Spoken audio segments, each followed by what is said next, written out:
Евгений Дубовик, резчик по дереву из Санкт-Петербурга, который родился в деревне Белая Берёзка Брянской области в семье плотников.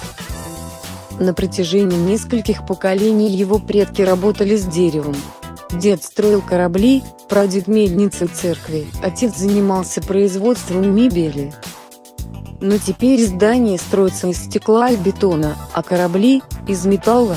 Однако это не означает, что работа по дереву перестала быть актуальной.